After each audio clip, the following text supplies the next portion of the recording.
안녕하세요. 3 그리고 4주의 일진으로 배우는 사주 명리학 43번째 시간 시작하도록 하겠습니다. 오늘은 양력으로 2018년 12월 19일이고 음력으로는 2018년 11월 13일입니다. 오늘의 명식을 보면 무술년, 갑자월, 을류일이 되고요. 오늘의 일진 을류가 됩니다. 오늘의 명식을 보면 을목일간이 수왕절인 자월에 태어났습니다. 자, 오늘도 자월 수왕절이죠. 수왕절이고요. 계절은 겨울입니다. 자월이라고 하는 것은 수가 가장 왕할 때죠.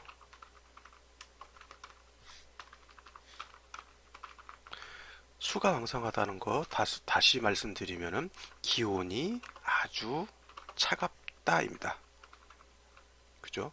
근데 을목이라고 하는 것, 자, 우리 목이라고 하는 게 있죠? 이 목이라고 하는 것에는 양목인 간목이라고 하는 게 있고요. 그 다음에 음목인 을목이라고 하는 게 있어요. 자, 목이라고 하는 것의 존재 이유는 어디에 있을까요? 목이라고 하는 것의 존재 이유는 첫 번째로 꽃을 피우는 목적이 있죠. 그 다음에 두 번째로는 동량지목으로서는 목적이 있습니다. 이 동량지목으로 쓴다는 거는 뭐냐면 우리 옛날 사찰 같은 데나 아니면 궁궐 같은 데 가면 큰 기둥이라든가 큰 대들보 같은 거를 볼 수가 있죠. 그런 거 같은 거 옛날 그 건물을 지을 때는 소나무라든가 이 큰 나무 곧게 쭉쭉 뻗어서 자란 소나무 같은 거, 적송 같은 거를 베다가 그 버팀목이라든가 기둥 같은 거로 썼어요. 그거를 동량이라고 하는 것이고 동량지목이라고 하는 것은 그 동량으로 쓸 수 있는 버팀목이라든가 기둥으로 쓸 수 있는 나무를 동량지목이라고 하는 거고요. 동량지제라는 말도 있어요. 동량지제. 이제 동량지제라고 하는 건 뭐냐면 동량지목이라고 하는 것은 어, 버팀목이라든가 뭐 그런 걸로 쓸 수 있는 나무를 말하는데 동량지제는 뭐예요? 국가에서 아니면 어떤 큰 단체라든가 모임 같은 데서 기둥과 같이 쓸 수 있는 인재를 말하는 것이 동량지제죠. 그래서 되게 이렇죠. 애들이 딱 태어났을 때 옛날 같은 경우 스님이 싹 지나가다가 애기 울음소리가 나면 여기가 애기가 태어났는가 봅니다 하면서 사주 한번 알려주십시오 해서 사주를 쭉 풀었더니 이 아이는 앞으로 국가의 동량지제로서 쓰일 제목이 됩니다 막 하면서 멋있게 하고 가잖아요. 그 동량지제, 동량지목이라고 하는 것이 바로 그와 같은 것이죠. 자, 그래서 목이라고 하는 것은 두 가지 목적이라고 했죠. 꽃을 피우는 목적이 있고요. 다음에 동량지목, 동량지제로서 쓰는 그런 목적이 있습니다. 그러면 꽃을 피우는 목적은 간목이나 을목이나 똑같아요. 간목이라고 하는 것, 우리 쉬운 말로 매화라든가 이런 것들은 봄에 꽃을 피우고 결실을 맺는 거죠. 그 매화나무라든가 뭐 이런 것들은 그 다음에 몽종 같은 것도 그렇잖아요, 그죠? 꽃을 피우는 간목이라고 하는 게 있어요. 그래서 간목도 꽃을 피우는 목적이 있고요. 그 다음에 을목도 꽃을 피우는 목적이 있는데 이 동량지목으로 쓰이느냐 안 쓰이느냐 이것은 간목하고 을목하고 확 달라요. 동량지목으로 쓰는 것은 간목만 해당이 되는 겁니다. 간목. 간목을 그래서 대림목이라고 하죠. 대림목. 대림목이라고 하는 건 큰 숲을 이룰 수 있는 아름드리 큰 나무, 뭐 전나무라든가 플라타나스라든가 큰 은행나무라든가 이런 것을 말하는 것이고요. 을목이라고 하는 것은 화초와 같다 했죠. 분, 화초라든가 질환 같은 것에 비유를 많이 하죠. 화초, 난초 같은 거 이렇게 갸리갸리 하면서도 약간 이쁘게 꽃을 핀 그런 것을 말하죠. 그래서 을목이라고 하는 것은 아무리 왕하고 아무리 튼튼해도 동량지목으로 쓰는 용도는 없습니다.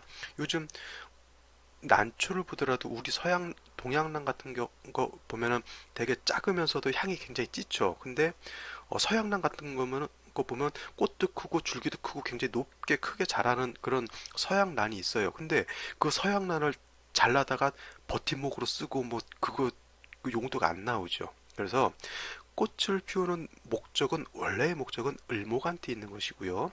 동량지목으로 쓸 수 있는 것은 을목이 아니라 간목한테 있는 것입니다. 이해되시죠? 이게 구분을 꼭 하셔야 되는 거예요. 그래서 간목 같은 경우는 성목이라고 하는 것. 이것은 이제 다 자란 나무를 말하는 거죠. 다 자란 나무. 성목이 됐을 때는 경금이 있어서 작벌을 해서 동량지목으로 쓰는데 원래 목적이 있는 것이고, 을목이라고 하는 것, 꽃을 피우는데 목적이 있는 것입니다. 그래서 을목이라고 하는 것은 아름다운 꽃을 피워서 아름다운 자태를 세상에 드러내고, 그 다음에 향기로움도 세상에 이렇게 분출시켜서 뭐 동식물이라든가 또 사람들을 이렇게 힐링시킬 수 있는 그런 목적을 가진 것이 을목인 것이죠. 그래서 을목, 질환이나 화초와 같다라고 이렇게 표현을 하는 겁니다. 자, 이러한 질환이라든가 화초에 비유되는 을목이 이 엄동설환인 자월, 그것도 음이 가장 왕성하다라고 하는 자월에 태어났을 때 을목의 목적, 꽃을 피우는 목적을 달성하기가 굉장히 어렵습니다. 아니요, 거의 뭐 불가능하다 이렇게 보는 것이 맞겠죠. 지금 엄동의 바깥에 화초를 심거나 씨앗을 심으면 그것이 발화가 돼서 꽃을 피우기가 굉장히 어렵습니다. 물론 뭐 인동초라든가 에델바이스 같은 꽃들도 있긴 하지만 이러한 것들은 약간 좀 특수한 경우에 해당되죠.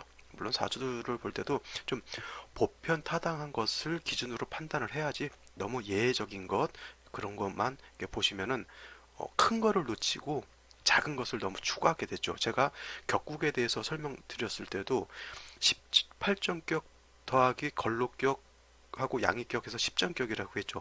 그 10정격 10가지가 사주 격국을 봤을 때 그 차지하는 비중이 거의 80%에 해당이 돼요. 이게 보편타당한 룰입니다. 그러면 이 보편 타당한 것을 많이 공부를 하시고 나머지 예외적인 격국은 그에 비해서 조금 천천히 하셔도 되는데, 그죠?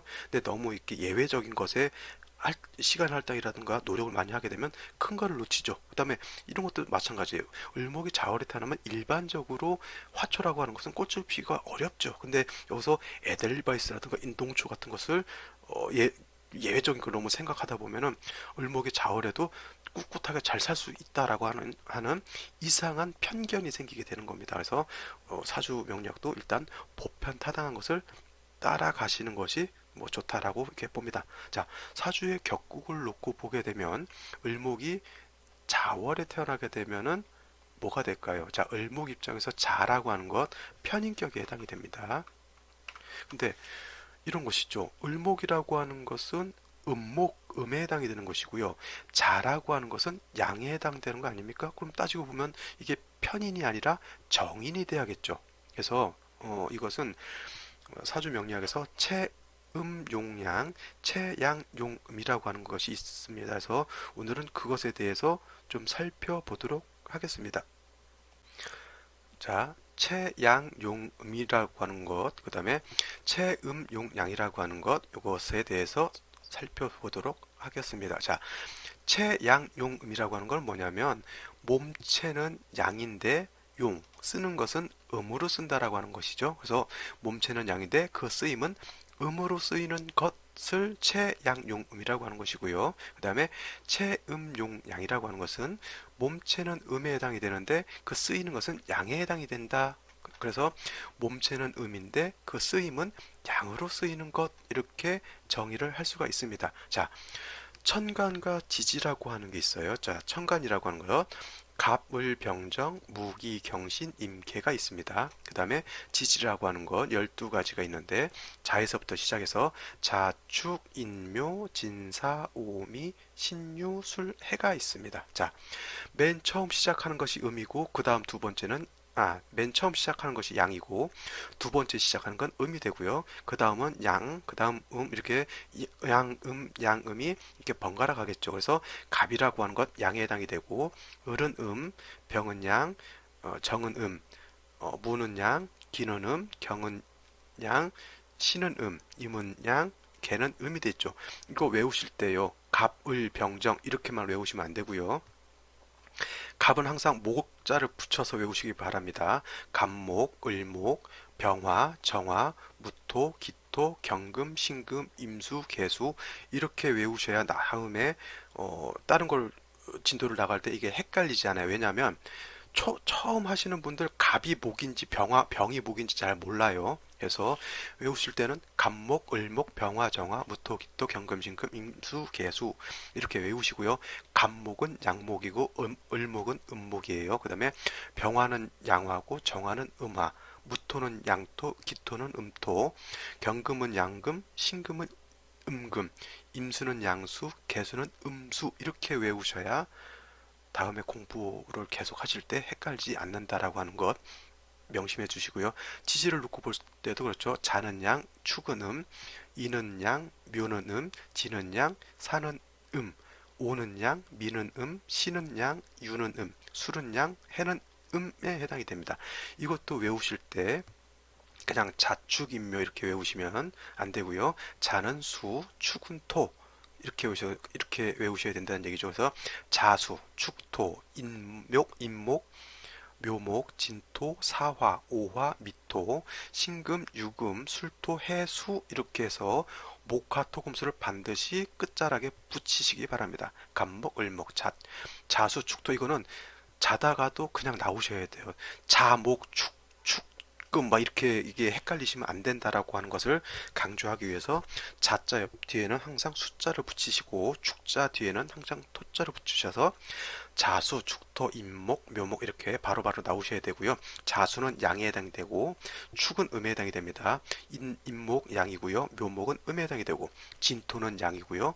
사는 오는 양, 미는 신금은 양, 유금은 술토는 양, 해수는 음에 해당이 되죠. 자, 여기서 강조하고 싶은 거 병화는 양화라고 했고요. 정화라고 하는 것 음화라고 했습니다. 그 다음에 임수는 양수에 해당이 되고 계수는 음수에 해당이 됩니다. 근데 지지도 다시 한번 확인해 볼까요? 자수는 양에 해당이 되고 사화는 음에 해당이 되고 오화는 양에 해당이 되죠. 자, 마지막으로 해수는 음에 해당이 됩니다. 자, 외워두시기 바랍니다. 자, 이렇게 되면 어떻게 될까요? 아까 갑은 뭐라 그랬죠? 이건 양에 해당이 된다 그랬죠? 양. 갑목은 양목에 해당이 되고요. 자수는 아까 뭐라 했죠? 양이라고 했어요. 양. 그죠? 그러면 그렇게 되면 양목이 양수를 봤으니까 이 격은 뭐가 돼야 되는 거예요? 양이니까 편인이 돼야 되죠. 편인격이 돼야 되는 것이고요. 갑목이 아까 양에 해당이 된다 그랬죠? 양. 그 다음에 이 해수라고 하는 것 음에 해당이 된다고 했어요. 그러면 이 갑목이 해월에 태어나게 되면 이거는 정인격이 될 겁니다. 그죠? 양음이 맞으니까 정인이 돼야 되는 것이고요. 그 다음에 양이니까 이건 편인이 돼야 되는 건데 다시 말하면 근데 이것이 그렇지 않고 갑목이 자월에 태어나면 이게 정인격이 되고요. 그죠? 그 다음에 갑목이 해월에 태어나면 이게 편인격이 됩니다. 왜 그러냐면 갑목이 자월에 태어났을 때 자중에는 이 자라고 하는 것 안에는 지장간이 임수와 계수가 있게 되죠. 임수와 계수. 자, 아까 말씀드렸죠. 체, 양, 용, 음이라고 그랬어요. 몸체는 자라고 하는 것은 양에 해당이 되는데 그 안에 쓰임으로 놓고 봤을 때 자수의 본기는 계수에 해당이 되죠. 아까 계수라고 하는 것 뭐라 그랬어요? 계수 음에 해당이 된다 그랬죠. 근데 자라고 하는 건 양입니다. 그래서 이게 체, 양, 용, 음에 해당이 되는 거예요. 자라고 하는 건 양이지만은 그 본기는 음에 해당이 됩니다. 그래서 명리에서 자수를 쓸 때는 음으로 쓴다라고 하는 그런 개념이에요. 물론 다른 술수에서는 뭐 자수 당연히 양으로 쓰겠지만 체가 양이니까. 근데 명리에서 자를 볼 때는 개수로 보기 때문에 음으로 쓴다라고 하는 그런 개념이에요. 이해되시겠죠? 그러니까 간목이 자를 만나게 되면 이 개수를 보는 것과 같으니까 정인이 되는 겁니다. 양목이 음수를 만나는 거하고 같겠죠. 그 다음에 해수를 보게 되면은 이 해 안에는 뭐가 있어요? 지장간이 무, 갑, 임이 있습니다. 그죠? 자, 무갑이 임이 있는데 갑목은 양목인데 해수 자체는 음에 해당이 된다 하더라도 자, 그 본기는 뭐예요? 양에 해당이 되죠. 자, 해수라고 하는 것 음에 해당이 된다고 했어요. 그래서 양목인 간목이 음을 보게 되면 이게 편인에 해당이 돼야 되는데 정인에 해당이 돼야 되는데 그 본기는 임수를 갖고 있다라고 하는 거예요. 그래서 마치 양목이 양수를 본 것과 같다. 이렇게 되는 거죠. 그래서 격으로 논할 때 간목이 해월에 태어나면 이것을 그래서 편인격이다 이렇게 놓고 보는 것이죠. 그러면 이거 경금이 자를 봤을 때도 마찬가지겠죠. 경금은 양금에 해당이 되죠. 양금에 해당이 되는데 자수는 뭐예요? 몸체는 양인데 쓰는 건 음에 해당이 되죠. 그러면 양금이 음수를 봤으니까 요거는 상관격이 되겠죠. 원래는 식신격이어야 되는 것이 채양용음으로 놓고 보게 되면 이것은 뭐예요? 상관격이 되는 것이고요. 그 다음에 경금이라고 하는 양금이 해수를 보게 되면 음을 보는 거예요. 그죠? 자, 경금이라고 하는 건 양금에 해당이 되는데 해수를 보게 되면 음에 해당이 돼요. 근데 따라서 양금이 음수를 보게 되면 이거는 상관이 돼야 되는데 이 해수의 본기가 뭐라 그랬어요? 양수인 임수라 그랬죠. 그래서 경금이라고 하는 게 해수를 보게 되면 마치 양수인 임수를 보는 것과 같아서 이것을 격으로 논할 때는 상관격이 아니라 식신격이라고 보는 겁니다. 이해되시겠죠? 자, 다음으로 이번엔 사화하고 오화를 한번 봐볼게요. 자, 병화라고 하는 것은 양화에 해당이 되죠. 병화는 양화에 해당이 되는 것이고요. 정화라고 하는 것은 음화에 해당이 되는 것이죠. 음화. 근데 자, 자축인묘 진사오미 신유술해 이렇게 순서대로 놓고 봤을 때 사라고 하는 것은 음화에 해당이 되죠. 사화는 음화에 해당이 되는 것이고요. 오화는 양화에 해당이 됩니다. 근데 지장간을 놓고 보게 되면 사라고 하는 것은 이런 이상한 사자가 나오면 대략 난감하죠. 이 사화라고 하는 것은 지장간에 뭐가 있냐면 무경병이 있고요. 그죠? 그 다음에 오화에는 지장간이 병기정이 있습니다. 그죠? 이거는 다 외우셨을 겁니다. 지장간이라고 하는 것은. 자, 사라고 하는 것, 음화에 해당이 되는데 그 본기를 놓고 보면 양화인 병화를 가지고 있죠. 그죠? 그 다음에 지장간 자체가 다 양에 해당이 됩니다. 그죠?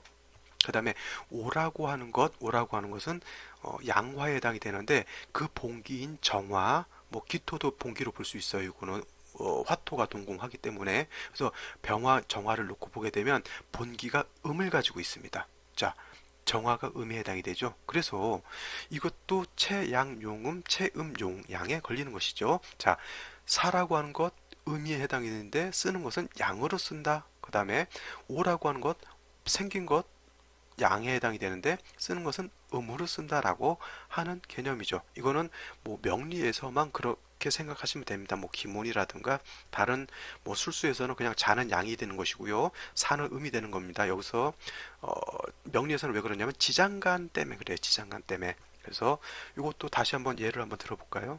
이렇게 보시면 되겠죠. 원래 간목은 양목에 해당이 되고 사화는 음에 해당이 되죠. 오가 양이니까요. 그래서 따지고 보면 양목인 간목이 사를 보면 음을 봤으니까 이것이 상관이 돼야 되는데 그 본기가 양어로 쓰인다 그랬죠.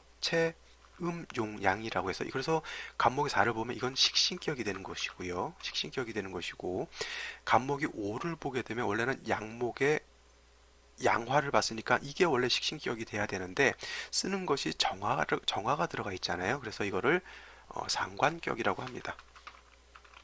상관격이라고 하고 특히나 목화 진상관이 되겠죠. 이거는 이제 뭐 전체 큰 틀로 놓고 봤을 때 이렇게 볼 수가 있는 거고요. 또 경금이라고 하는 게 사를 보게 되면 양금이 음화를 본 거죠. 그러면 이것이 뭐예요? 정관에 해당이 되는데 이 사중의 본기가 병화라고 했습니다. 그래서 양금이 마치 양화인 병화를 본 것과 같아요. 그래서 원래 이 사주는 뭐 양금이 음화를 만났으니까 원래는 정관격으로 써야 될 것 같은데 오히려 이것이 칠살격 또는 편관격이라고 하죠. 그 다음에 경금이 오화를 보게 되면 양금이 양화를 만났으니까 이것이 원래 칠살평광격이 돼야 되는데 이거 본기가 음으로 쓰인다 그랬죠. 그래서 이것이 정광격이 되는 겁니다. 이런 것이 좀 약간 헷갈릴 것 같은데 이건 계속 반복하면서 눈으로 익히시는 것밖에 안 돼요. 그 다음에 예를 들어서 이건 간목이 아니라 이제 을목, 이게 을목이 된다면 어떻게 되겠어요? 을목. 그 다음에 여기도 을목을 한번 봐볼게요. 하나만 더 예를 들죠. 뭐 을목이 사화를 보면은 음목이 음화를 본 거니까 원래는 이게 식신격이 돼야 되는데 이 병화의 본기가 사화의 본기가 병화죠. 양화에 쓰인다 그랬어요. 그래서 음목이 양화인 병화를 본 거기 때문에 이게 상관격이 되는 거고요. 이것이 식신격이 되겠죠. 뭐 다른 거 다 이건 오행을 다 바꿔가면서 비교 분석을 한번 해보시는 것이 다음에 공부할 때 헛갈리지 않게 사주를 볼 수 있는 방법이 될 겁니다. 자, 그래서 정리를 한번 해보면 채양용음이라고 하는 것, 몸체는 양인데 쓰이는 건 음으로 쓰인다 그랬어요. 이런 것이 어떤 게 있었을까요? 아까 네, 자수가 그와 같았죠. 자수는 원래는 양인데 그 본기가 개수 음수를 갖고 있기 때문에 몸체는 양인데 그 쓰임은 음으로 쓰인다고 했고요. 그 다음에 또 뭐가 있을까요? 그 다음에 오화가 있었죠. 오화. 이 오자가 아니죠. 자, 오라고 하는 것도 양에 해당이 됩니다. 그죠? 양에 해당이 되는데 그 본기인 것은 기토 정화를 가지고 있기 때문에 특히 정화를 봐야 되겠죠. 정화가 음화이기 때문에 몸체 자체는 양에 해당이 되는데 그 쓰이는 것은 음으로 쓰인다 해서 채양용음 자수와 오화가 있습니다. 그 다음에 채음용양이라고 하는 것 몸체는 음인데 그 쓰이는 것은 양으로 쓰인다고 했습니다. 그래서 그것은 어떤 것이 있을까요? 아까 해수가 있었죠. 해수가 있었고요. 그 다음에 사화가 있었습니다. 자, 해수라고 하는 것 몸체는 음에 해당이 됩니다. 그 다음에 사화도 몸체는 음에 해당이 되죠. 근데 해수 안에 그 지장간 본기는 임수인 양이 들어가 있고요. 사화 안에도 그 본기는 본기는 양화인 병화를 가지고 있습니다. 그래서 이런 것들 몸체는 음인데 쓰이는 건 양으로 쓰인다라고 하는 개념. 이것이 채양용음, 채음용양의 개념입니다. 그래서 채양용음에는 자수와 오화가 있고요. 채음용양에는 해수와 사화가 있다라고 하는 것. 사주 볼 때 특히 이거 격을 논할 때 식신격이냐 상관격이냐 정인격이냐 편인격이냐 이런 거를 논할 때 약간 혼동이 될 수가 있거든요. 그러니까 이거 좀 명심해 두시고요. 자, 다음으로 넘어가도록 하겠습니다. 자, 채양용음, 채음용양의 개념 이해하시겠죠? 그래서 원래 을목이 자수를 보게 되면 원래는 저게 정인격이 돼야 되는데 편인격이 된다라고 하는 개념 이제 충분히 이해하셨으리라 생각이 됩니다. 근데 이게 뭐 솔직히 뭐 정인격이 됐건 편인격이 됐건 수가 목을 생해주는 이치는 뭐 같은 것 아닙니까? 물론 그렇죠. 뭐 정인격이 됐건 편인격이 됐건 수생목해서 수가 목을 상해하는 이치는 똑같습니다. 그러네. 중요한 것은 뭐냐면 이 자월이라고 하는 것 해월도 마찬가지겠지만 동절이라고 하는 거예요. 동절 겨울이란 얘기죠. 무지무지하게 춥다라고 하는 겁니다. 따라서 정인이 됐건 편인이 됐건 간에 이 자월 해열에는 그 인성이라고 하는 것이 나를 생해주는 것이 아니라 나를 얼어 죽게 한다라고 하는 그런 것이 더 중요하겠죠. 그죠? 그 다음에 이 자월 같은 때에 뭐 예를 들어서 임수가 천간으로 투출한다. 이렇게 되면 어떻게 돼요? 이거는 수가 범람하는 겁니다. 수가 범람하게 되면 어떻게 돼요? 이렇게 비유를 할까요? 내가 예를 들어서 돈을 모아가지고 화원을 하나 차렸어요. 화원을. 꽃가게를 하나 딱 차렸는데 갑자기 비바람이 많이 오고 뭐 해가지고 물이 넘쳐나가지고 홍수가 나버리면 어떻게 됩니까? 그 꽃들이 다 쓸려 내려가죠. 그럼 어떻게 됩니까? 그 아까운 꽃들, 어렵게 키워놨던 꽃들이 다 쓸고 지나가는 거예요. 그럼 절대 안 되겠죠. 을목이 자월에 태어났는데 임수가 투출했다라고 하는 개념이 그런 거예요. 꽃을 어렵사리 겨울에 그것도 이렇게 심어놨는데 임수가 투출한다? 그러면 큰 홍수가 나가지고 그 화원을 다 쓸고 내려가는 거죠. 그러니까 반드시 이런 경우는 어떻게 해야 돼요? 반드시 이 무토가 있어서 이 왕수인 임수를 제해 줘야 한다라고 하는 그런 개념이죠. 그렇지 않게 되면 어떻게 돼? 이거 수법목부가 되는 거죠.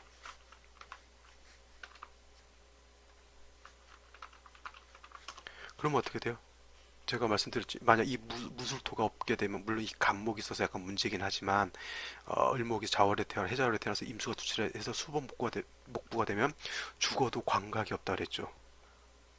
오늘 어저께 설명드렸던 거니까 다시 설명을 안 드리고요. 그다음에 이제 을목이 자월에 태어나서 임수가 투출하게 되면 반드시 그래서 무토가 있어가지고 이 왕수를 제해야 되는 거고요. 그다음에 무토로서 왕수를 제하는 걸로 그치는 것이 아니라 반드시 또 화가 있어서 조우를 해줘야 되는 겁니다. 그다음에 무토라고 하는 것도 해월이나 자월에 태어나면 뭐 포태법상으로 여기가 절퇴지에 해당이 되잖아요. 그죠? 그러니까 토라고 하는 것도 이 연간에 무토가 술에 뿌리를 두고 투출을 한다 하더라도 원령 자체를 잃었기 때문에, 원령 자체가 절퇴지에 태어났기 때문에 이 무술토가 그렇게 왕하지 않다라는 얘기죠. 그러니까 화가 있게 되면 어떻게 돼요? 추운 날씨도 조우를 하게 되고 따뜻하게 하게 되고요. 그다음에 이 약한 무토도 병화나 정화가 있게 되면 이 무토를 생조해 주게 되니까 제방을 쌓는 흙을 탄탄히 다져서 제방을 쌓을 수 있다라고 하는 그런 개념이 되겠죠.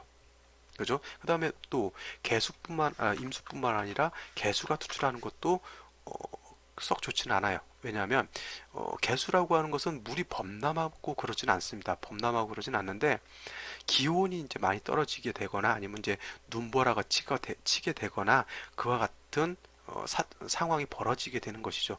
제일 중요한 건 뭐예요? 자월에 기온이 계속 떨어지는 게 문제잖아요. 우리 사람들도 뭐예요? 그냥 일반적인 보편 타당한 정도로 대략 한겨울에 10도에서 15도 정도면은 뭐 되겠다고 해서 뭐 동파 방지라든가 이런 것을 그 정도의 기준으로 놓고 뭐 수도관도 이렇게 따뜻하게 하고 뭐 하잖아요. 그다음에 근데 예를 들어서 근데 기온이 갑자기 영하 15도를 넘어서 20도, 30도까지 떨어지게 되면 어떻게 돼요? 이거는 사람이 생각했던 범위를 넘어가는 거죠. 자, 개수가 투출했다라고 하는 것은 그와 같이 생각하시면 돼요. 그죠? 원래 그래도 어느 정도 자월이라고 하는 것을 예방할 수는 있겠으나 이 자월에 자중 개수가 투출한다라고 하는 것은 생각지도 못한 기온 이하로 떨어진다라고 이렇게 보시면 되겠죠.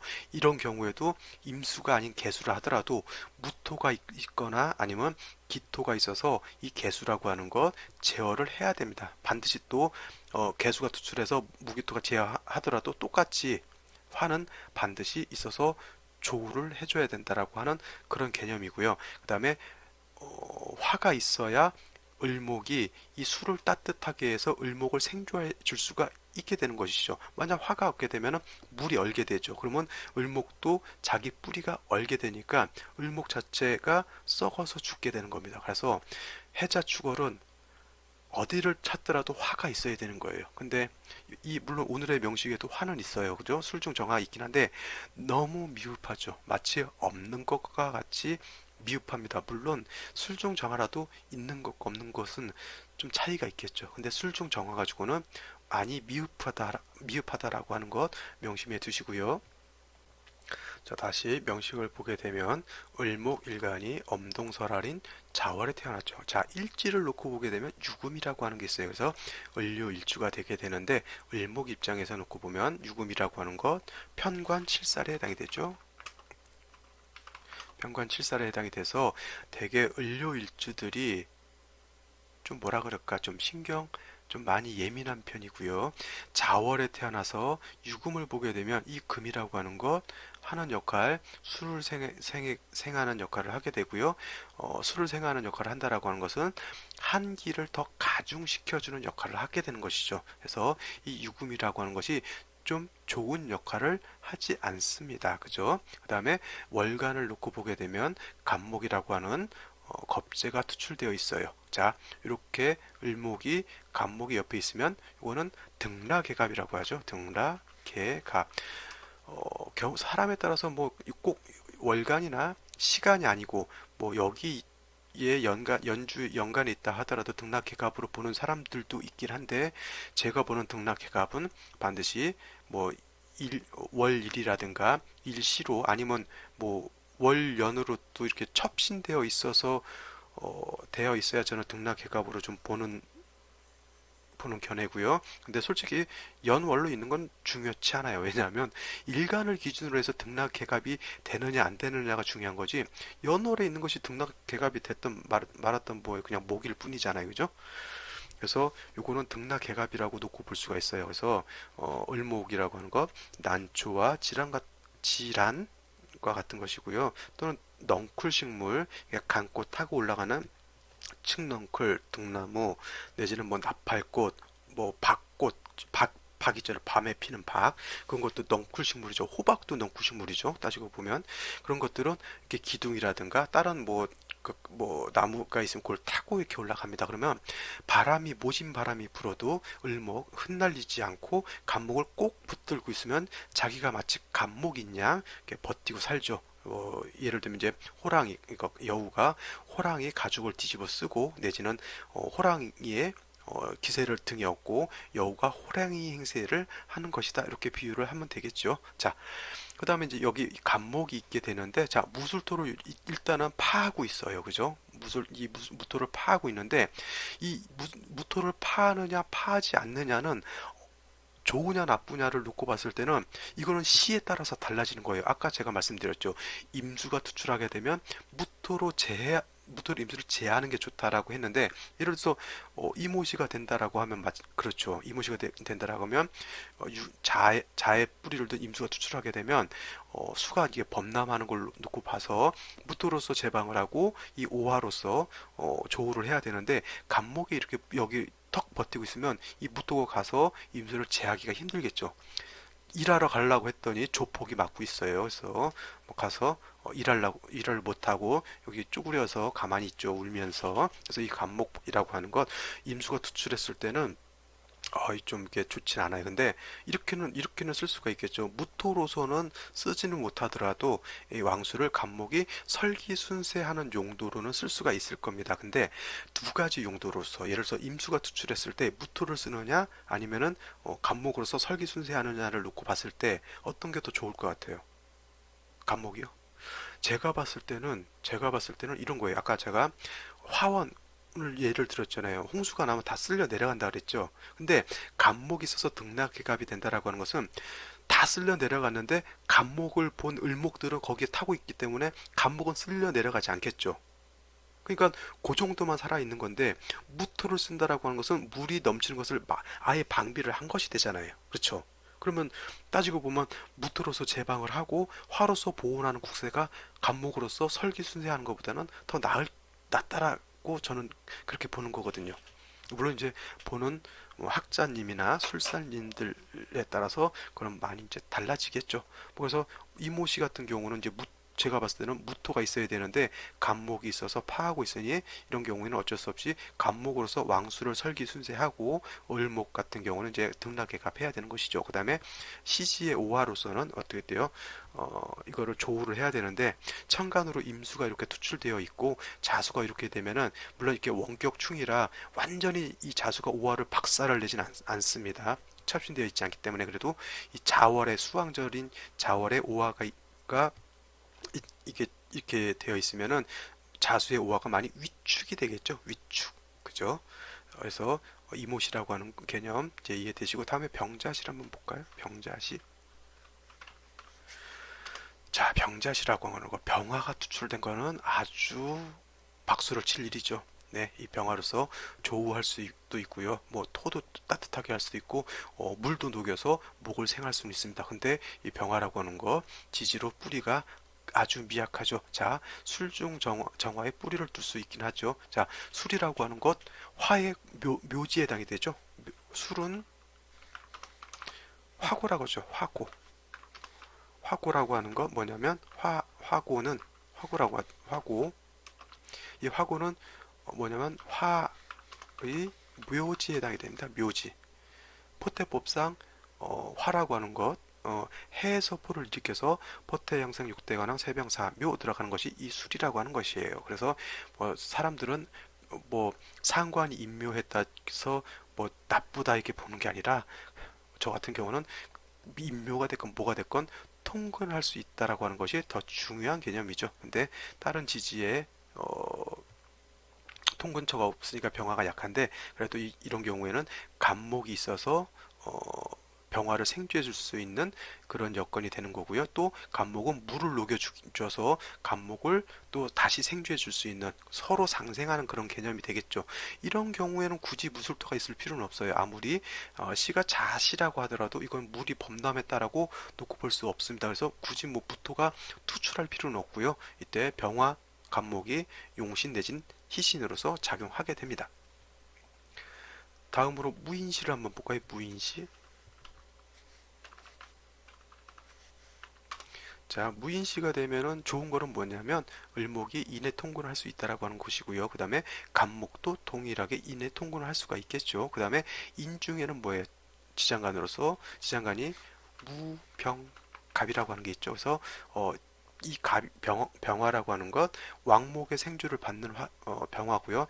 장생 포태법상 화는 인에서 장생된 병화이기 때문에 이거는 장생된 지장간에 있는 병화라 하더라도 그 쓰임이 있게 됩니다. 그래서 일간이 통근도 하고 조우도 할 수 있는데 물론 이제 병화가 천간에 특출한 것에 비해서 조우의 공정은 많이 떨어진다 하더라도 일간이 뿌리를 얻고 조우할 수 있는 내공은 갖게 된다라고 하는 것 굉장히 중요한 개념이죠. 그다음에 천간으로 시간으로 투출한 이 무토라고 하는 것 우리 사족이라고 하죠. 사족 뱀의 다리 피 없는 다리가 있는 거예요. 그죠? 아까 말씀드렸지만 자월의 무토라고 하는 것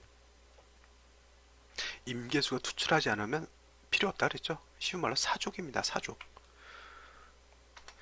사족과 같은 것이기 때문에 뭐 용도는 없는데 오히려 군비쟁제를 일으키죠. 군비쟁제 내진 군겁쟁제라고 합니다.